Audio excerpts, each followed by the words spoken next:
baik bergalas, baik tidak, buli-buli bertali benang. Baik berbalas, baik tidak, asal budi sama dikenang.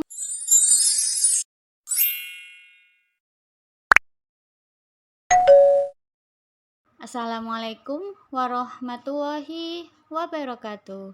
Hai anak-anakku yang hebat, apa kabar semua? Semoga dalam keadaan sehat walafiat.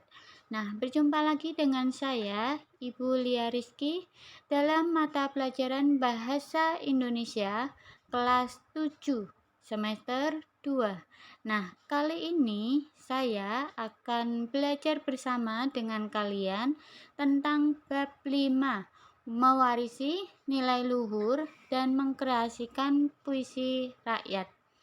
Nah, saya akan membahas 2 poin. Poin yang pertama, mengenal dan memahami puisi rakyat. Yang poin 2, menyimpulkan isi puisi rakyat. Nah, selanjutnya, puisi rakyat itu apa, Bu? Nah, puisi rakyat merupakan warisan budaya bangsa yang wajib kita pelihara. Untuk mengenal lebih jauh tentang jenis-jenis puisi rakyat, maka silakan simak penjelasannya di bawah ini. Yang A, mengenal dan memahami puisi rakyat. Yang pertama, puisi rakyat itu berupa puisi atau pantun. Yang kedua, syair. Yang ketiga, gurindam. Dan poin B, menyimpulkan isi puisi rakyat. Saya akan membahas satu persatu. Yang pertama, pantun. Pantun adalah puisi Melayu yang mengakar dan membudaya dalam masyarakat. Pantun dikenal dengan banyak nama di berbagai bahasa di Nusantara. Tonton dalam bahasa Tagalog, tuntun dalam bahasa Jawa, pantun dalam bahasa Toba yang memiliki arti kurang lebih sama, yaitu sesuatu ucapan yang teratur, arahan yang mendidik, bentuk kesantunan. Pantun tersebar hampir di seluruh Indonesia.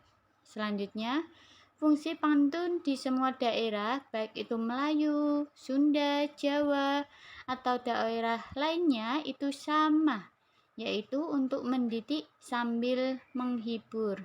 Selanjutnya, melalui pantun kita menghibur orang dengan permainan bunyi bahasa, menyindir atau menegur bahwa sesuatu itu kurang baik secara tidak langsung atau memberi nasihat. Ini bukan berarti orang kita tidak tegas kalau hendak mengatakan sesuatu, tetapi dapat dikatakan bahwa kita memiliki gaya tersendiri dalam mengungkapkan sesuatu. Melalui pantun leluhur, kita terkesan lebih santun untuk menegur atau menasehati orang secara tidak langsung, agar orang yang kita tuju tidak merasa malu atau dipojokkan. Selanjutnya, ciri-ciri pantun dapat dilihat berdasarkan bentuknya. Ciri-ciri ini tidak boleh diubah. Jika diubah, pantun tersebut akan menjadi seloka, gurindam, atau bentuk puisi lama lainnya. Nah, ciri-ciri pantun itu ada tiap bait terdiri atas 4 baris atau larik. Yang kedua, tiap baris terdiri atas 8 sampai 12 suku kata. Yang ketiga, rima akhir setiap baris adalah AB. Yang keempat, baris pertama dan kedua merupakan sampiran. Kemudian yang kelima, baris ketiga dan keempat merupakan isi. Nah, selanjutnya saya akan memberikan contoh pantun. Yang pertama, akar keladi melilit selasih. Selasih tumbuh di ujung taman. Kalungan budi, junjungan kasih, mesra kenangan sepanjang zaman. Nah, itu kan terdiri dari 4 baris. Kemudian setiap barisnya itu ada 8 sampai 12 suku kata. Bisa dihitung dengan jari tangan. Kemudian rima akhir setiap baris adalah ABAB. Kalau di contoh itu rima akhirnya HN atau bisa cara mudahnya itu ABAB. Nah, baris pertama dan kedua merupakan sampiran. Baris ketiga dan empat merupakan isi. Begitupun contoh puisi berikut. Baik bergalas, baik tidak. Buli-buli bertali benang. Baik berbalas, baik tidak, asal budi sama dikenang. Nah, itu kan mempunyai rima akhir ABAB. Kalau dicontoh KG, KG. Bisa dipahami bagaimana itu ciri-ciri pantun, pengertian pantun, ataupun contoh pantun. Jika belum paham, silakan tulis di kolom komentar di bawah ini ya. Kemudian saya akan membahas tentang syair. Syair adalah salah satu puisi lama. Syair berasal dari Persia dan dibawa masuk ke Nusantara bersama dengan masuknya Islam ke Indonesia. Kata atau istilah syair berasal dari bahasa Arab, yaitu syair atau syu'ur, berkembang menjadi syi'ru yang berarti puisi dalam pengetahuan umum. Selanjutnya, dalam perkembangannya, syair tersebut mengalami perubahan dan modifikasi sehingga menjadi khas Melayu. Tidak lagi mengacu pada tradisi sastra syair negeri Arab. Penyair yang berperan besar dalam membentuk syair khas Melayu adalah Hamzah Fansuri dengan karyanya antara lain Syair Perahu, Syair Burung Pingai, Syair Dagang, dan Syair Sidang Fakir.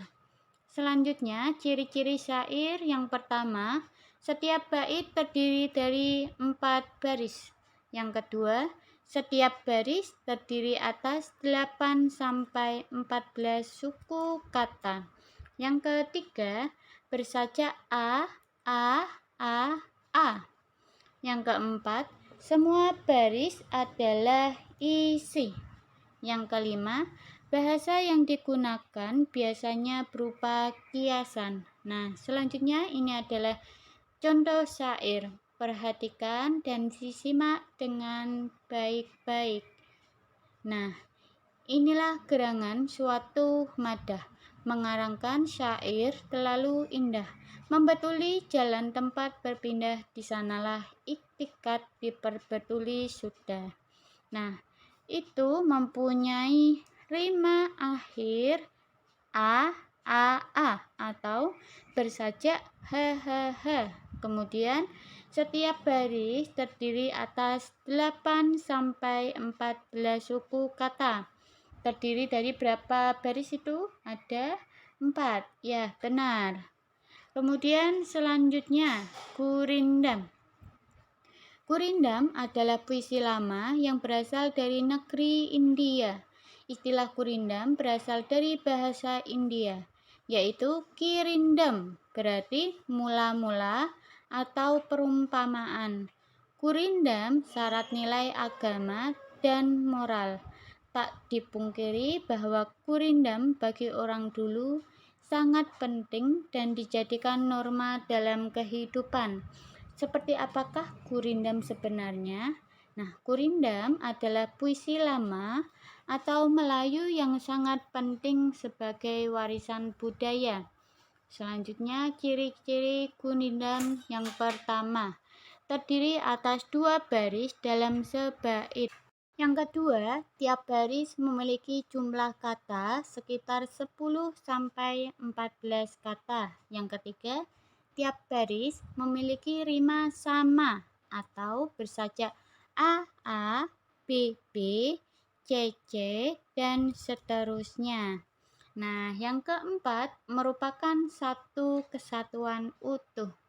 Nah, yang kelima, baris pertama berisi soal, masalah, atau perjanjian. Kemudian yang keenam, baris kedua berisi jawaban akibat dari masalah atau perjanjian pada baris pertama.